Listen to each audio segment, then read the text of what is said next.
Hey coucou, ça va la famille? Bon, aujourd'hui je vais répondre à des questions de ce jeu. Tu sais que j'adore répondre à des questions et j'adore quand on partage des moments de vie ensemble.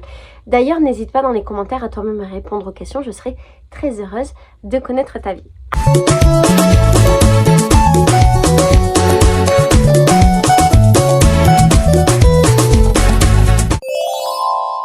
Alors, j'ai sélectionné 6 questions et nous allons y répondre ensemble. Première question. Qu'aimerais-tu faire en famille dans les mois qui viennent? Alors, pour moi c'est compliqué la famille parce que je ne vis pas avec ma famille. Donc je vais parler de mes deux familles. Ma vraie famille de sang et ma famille de cœur. Ma famille de sang, j'aimerais que mes frères reviennent me voir. Tu connais les deux plus grands, tu connais pas le petit. Donc le petit et moi on n'a pas trop de relations depuis un moment, donc il viendra jamais me voir, c'est sûr et certain. Il y a Issam le grand et Eliane celui du milieu. Issam, je pense qu'il ne reviendra pas avant longtemps parce qu'il a monté une entreprise avec sa chérie, qui travaille beaucoup, qu'il est dans le développement, machin. À mon avis, pendant au moins 2 ans, 3 ans, il ne viendra pas me voir malheureusement. Mon frère Eliane, par contre, celui du milieu, je pense que dans pas longtemps, je vais arriver à le motiver pour venir. Généralement, quand il a des vacances, il prend un billet et bam, il vient à la maison, ce que je trouve merveilleux. J'ai un frère au moins tous les ans avec les deux qui tournent comme ça. J'ai aussi une sœur, mais ma sœur, elle est mariée, elle est maman. Elle étudie en ce moment le droit et donc je pense qu'elle ne viendra jamais au Brésil. Donc, quels sont mes plans de famille à venir? J'aimerais voir mes frères. Et j'aimerais bien, je pense l'année prochaine en 2027, aller en France parce que ça fait très longtemps que je n'ai pas vu ma famille. Ça fera 10 ans que j'aurais pas vu ma mère, ce qui est beaucoup trop, que j'aurais pas vu les enfants de ma petite soeur, ce qui est beaucoup trop, que j'aurais pas vu mon petit frère. Donc je serais très heureux de les voir. Maintenant ma famille de cœur, Sandra, Lorraine, tout ça. On devait partir en vacances ensemble, ça a été annulé pour plein de raisons. Je t'ai fait une vidéo sur la question sur ma chaîne. Du coup, qu'est-ce que j'aimerais? J'aimerais que dans les mois à venir, on ait des vacances ensemble, qu'on parte ensemble, un week-end, 2 jours, 3 jours proche de la mer ou quelque part, juste qu'on soit ensemble qu'au H24. Ça me manque un peu de vivre avec elle parce qu'on a vécu ensemble pendant des années. Maintenant chacune est dans sa maison. Sandra, elle habite plus dans mon quartier, elle est dans un autre. Lorraine, elle est avec son mec et son bébé. Donc c'est plus exactement comme avant, mais ça fait longtemps que c'est plus comme avant. Et on aime bien se réunir de temps en temps comme ça. Globalement tous les ans, on part en vacances ensemble, donc là, ça me manque. Quel est ton premier souvenir? Un souvenir que j'ai de quand j'étais petite, j'étais à l'école et en fait j'avais perdu ma boucle d'oreille dans les cheveux de ma copine. Et je me souviens que c'était toute une histoire parce que ma copine était noire, qu'elle avait des cheveux crépus et donc il y avait toute une histoire par rapport à ses cheveux et que j'ai compris une fois que j'étais beaucoup plus grande, ce qui est ouf quand même. Mais ça m'a marqué, je sais pas pourquoi. Quand j'étais petite, j'ai perdu ma boucle d'oreille dans les cheveux de ma copine. Et c'était ma meilleure copine de maternelle et je l'aimais énormément. Je sais pas comment elle s'appelle, probablement que j'aurai jamais plus de ses nouvelles. Si jamais tu es la meuf dans les cheveux de laquelle j'ai perdu ma boucle d'oreille, envoie-moi un message. Je crois que c'était ma première amie de toute mon existence. Voilà. C'est chouette, hein? Donc mon premier souvenir d'enfance, je pense que c'est elle. C'est ma meilleure amie d'enfance. Ensuite, si tu étais envoyé dans une île déserte, quels seraient les 3 objets que tu prendrais avec toi? Alors, une île déserte. Je prendrais ma Kindle. Est-ce que ça marche ma Kindle avec un chargeur? C'est chaud. Moi, je veux prendre ma Kindle. Voilà, je veux ma Kindle avec son chargeur. Je considère que c'est un objet parce qu'il faut que ça charge. Mais comment je fais pour que ça charge? Je veux ma Kindle avec son chargeur à lumière là. Tu vois, qui charge avec la lumière. Pour pouvoir lire des milliers de livres. Je peux pas vivre sans lire. Tu vois, je vais pas dire genre, je vais pas faire l'hypocrite genre je voudrais ramener un livre. Non, non, je voudrais ramener 10 000 livres. Donc, ma Kindle qui marche. Ou ils inventent une Kindle rechargeable à la lumière ou au soleil, ou ce que vous voulez. Premier objet. Deuxième objet, je veux ramener un four. Mais il faut que j'ai l'électricité. En fait, elle est dure la question. Est-ce que j'ai l'électricité sur l'île déserte? Normalement, non. C'est chaud. Moi, je voudrais bien avoir un four pour pouvoir faire à manger. Mais j'imagine, j'aurais pas le droit de le ramener. Eh ben, je veux ramener un truc pour fabriquer de l'électricité. Avec la chaleur et la lumière, premièrement. Deuxièmement, un four pour manger ou une plaque à induction, tu vois, un truc comme ça, un truc pour cuisiner. Mes plaques à induction, c'est mieux. Mes plaques à induction, plus un truc pour faire de l'électricité et ma Kindle. Bien entendu, dans tout ça, il y a les fils, les recherches, machin. On va pas lésigner quand même sur les accessoires. Et je pense que c'est très bien. Voilà les objets que je ramènerai sur une île déserte. Est-ce que je ramenais, je pense à d'autres trucs? J'aurais pu dire des habits, mais je suis toute toute seule, je m'en bats les steaks. J'aurais pu dire une brosse à dents, je vais trouver un moyen de me brosser les dents. De toute façon, je vais embrasser personne. Donc si je pue de la gueule, c'est pas grave. Qu'est-ce que les gens, ils amèneraient sur une île déserte? Il y en a, ils amèneraient la Bible sans façon. Je vois pas ce que j'amènerais d'autre. Je peux ramener mon ordinateur aussi. Vous n'avez pas précisé, hein. Moi, je peux ramener mon téléphone. Voilà, mon ordinateur, mon téléphone. Bon, ça fait 4 objets. Mais ça peut être... Moi, mais je n'aurais pas Internet. Mais je pourrais quand même faire des trucs sur mon téléphone. Mais sans Internet, parce que ça va me faire chier, un téléphone, la vérité. Mon ordinateur, ça va me faire chier. Ah, je sais. Non, il faut que j'amène un truc. Il faut impérativement que j'ai de la musique. Mais qu'est-ce que je pourrais changer? En fait, c'est dur, tu vois. Parce que moi, je veux vivre sur une île déserte, mais je veux avoir accès à la musique. Est-ce qu'on peut vivre sans musique dans cette vie? Je suis pas sûre, hein, qu'on puisse vivre sans musique. Après, j'aurai la musique faite par... je peux la faire, la musique, tu vois. Même si je suis pas très talentueuse. Et quand même, un truc pour faire à manger. Un truc pour faire de l'électricité. Et une Kindle, c'est important. Si je pouvais rajouter un 4e, je rajouterais de la musique. Mon MP3, tu vois, un MP3 simple avec... là, j'ai un MP3, j'ai mis 10 000 musiques, je crois. Très bien. Je suis une rajouteuse, je suis même pas sûre d'en avoir mis 10 000. Comment vivrais-tu le fait de devenir célèbre? C'est marrant parce que j'ai lu un livre il y a pas longtemps qui s'appelle Célèbre, il me semble. Et il y a des passages qui se font sur une île déserte. Et il était génial, il était incroyable, il est de Maud Ventura. Je suis à fond sur cette meuf. Je suis ultra fan. Mais vraiment. Comment vivrais-tu le fait de devenir célèbre? Alors, j'ai ma petite célébrité. Elle est minuscule. Mais j'ai déjà une mini-célébrité. Et comment je le vis? Moi, j'aime bien, tu vois, parce que les gens sont plutôt chouettes avec moi.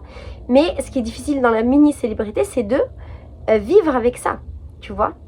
De vivre avec les jugements des gens, avec les critiques, avec le fait que les gens ne soient pas gentils. Mais il y en a plein qui sont pas méchants, la plupart, en vrai. Vivre avec le fait que les gens mentent à ton sujet, que les gens diffament à ton sujet, tu vois. Je pense que je le vivrais bien et que j'essayerais d'en faire quelque chose de bien si je devenais célèbre. Je suis persuadée que ça n'arrivera jamais dans cette existence. Mais soyons fous, je ferai de ma célébrité quelque chose, j'espère, de bien pour les autres humains. Voilà, mais ce serait dur. Et j'aurais besoin d'être très accompagnée de gens chouettes. Quels sont les souvenirs d'enfance les plus agréables avec tes grands-parents? Alors, bon, mes grands-parents du côté de ma mère sont décédés. Du côté de mon père, mon grand-père est décédé. Ma grand-mère, j'ai découvert qu'elle était décédée et personne n'avait pris le temps de me le dire. Je crois que je t'en ai jamais parlé. En fait, tu vois, mon père et moi, on n'a pas vraiment de lien. On se parle quasiment pas. Ce que je trouve assez triste. Et ça n'a rien à voir avec les grands-parents, mais vas-y, je te raconte ma life. Mon père a un fils qui s'appelle Nicolas. J'ai essayé de rentrer en contact avec Nicolas qui doit avoir 26 ans, je pense, maintenant, par tous les moyens. Tous les moyens possibles et imaginables. J'ai écrit sur son adresse mail professionnelle, Instagram, Facebook, réseaux sociaux, tout. Il ne me calcule pas. J'ai pas de lien. Pourquoi je parle de ça? Grands-parents, Laetitia Focus. Mon père, pourquoi on se parle pas? Parce qu'en fait, à un moment donné, pour une raison, c'est pas vraiment une raison, on a arrêté de s'appeler. Et il y en a aucun qui a fait le pas. Lui, il dit que c'est parce que il savait pas comment me joindre. Ok. Depuis que je suis partie de France, mais ça fait quand même plus longtemps qu'on se parle pas vraiment. Et moi, depuis que je suis partie de France, en vrai, j'avais pas vraiment de moyen de le joindre parce qu'il avait pas WhatsApp. Il répondait pas à mes emails. Il dit qu'il n'a pas eu mes emails. Bref, vas-y. On s'est reparlé il y a peut-être 1 an et demi et j'ai réussi à avoir son WhatsApp. Je l'ai appelé et j'ai parlé avec lui et surtout avec sa femme. Et ça m'a rappelé pourquoi, en fait, j'avais plus de contact avec eux. C'est pas que ce sont des mauvaises personnes, je pense que mon père est une personne très gentille, mais je pense que ma belle-mère n'est pas si gentille avec moi. Et donc de l'appeler, ça m'a rappelé pourquoi on n'avait pas de contact. Pourquoi je te dis ça? Parce que à un moment donné dans la conversation, elle m'a dit que ma grand-mère était morte. J'avais pas énormément de liens avec ma grand-mère, mais j'ai passé, et là tu vas voir le lien avec la carte, j'ai passé quand même plein de moments chez ma grand-mère, des week-ends, des jours comme ça, où j'ai dormi chez ma grand-mère. Bon, je sais pas si elle m'aimait vraiment, tu vois. Ma grand-mère, je pense qu'elle était un peu raciste, et je suis une arabe. Ça complique les choses. Mais c'était quand même ma grand-mère. Et donc, j'ai su de manière très nonchalante que ma grand-mère était morte. Personne n'a cru bon m'avertir, c'est quand même la mère de mon père. Et ma belle-mère a été très méchante en parlant de ma grand-mère, en disant plein de trucs méchants sur elle, qui étaient sûrement justifiés. Je pense que ma grand-mère n'était pas très sympa. Mais j'ai trouvé que c'était très dur, parce que ça reste quand même la mère de mon père. Et j'ai pas trouvé ça sympa de pas être au courant. Donc, quels sont les souvenirs d'enfance les plus agréables avec mes grands-parents, j'ai pas énormément du côté de mon père de souvenirs avec mes grands-parents. Je pense que je parlais beaucoup avec mon grand-père et que je lui posais plein de questions et qu'il avait beaucoup de patience. Je pense que j'aimais le manger de ma grand-mère et que ce que j'aimais chez elle, c'est qu'elle avait une collection de pins qui étaient accrochés dans un cadre et que j'adorais pendant des heures regarder ces pins. Et aussi, elle avait plein de magazines et j'adorais aller chez elle pour regarder des magazines et pour lire des magazines. Je pense que c'est ça le plus gros des souvenirs que j'ai par rapport à ma grand-mère paternelle. Du côté de ma mère, j'ai pas beaucoup de souvenirs avec ma grand-mère maternelle parce que elle et ma mère ne se parlaient plus depuis extrêmement longtemps. Je la voyais comme une femme dure. Elle était très dure avec mes cousines, mais étonnamment, elle était très gentille avec nous, ma soeur et moi. Je peux pas t'expliquer pourquoi. Et donc, si là je pense à un souvenir, une fois elle m'a offert une Barbie en plastique très basique, tu vois, pas cher. Et souvent, quand je pense à elle, je pense à cette Barbie. Et à quel point j'étais étonnée, heureuse, que ma grand-mère, elle m'offre cette Barbie alors que je la voyais comme une dame si dure et si méchante, tu vois. Mon grand-père, j'ai d'autres souvenirs parce que... Je suis vraiment une pleurette. C'est un truc de fou. Je pleure tout le temps dans mes vidéos. Désolée, je suis encore en train de pleurer. De toute façon, chaque fois que je parle de mes grands-parents, je pleure alors que j'étais même pas proche. Je sais même pas pourquoi. Bon, un souvenir agréable avec mon grand-père de quand j'étais petite. Avec mes yeux de pleurage, c'est pas très grave. Le premier souvenir qui m'est venu à l'esprit quand j'ai lu la carte, il est ridicule.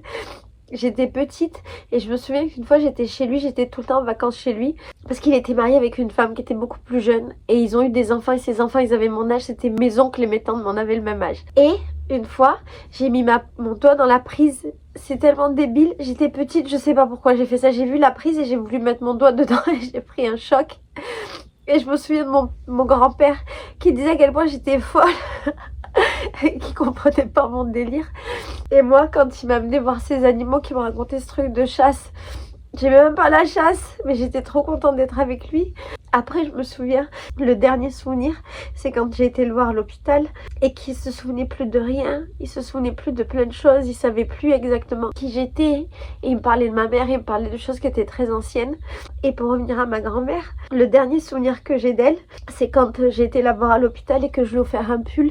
Et visiblement, elle est morte avec ce pull pas longtemps après.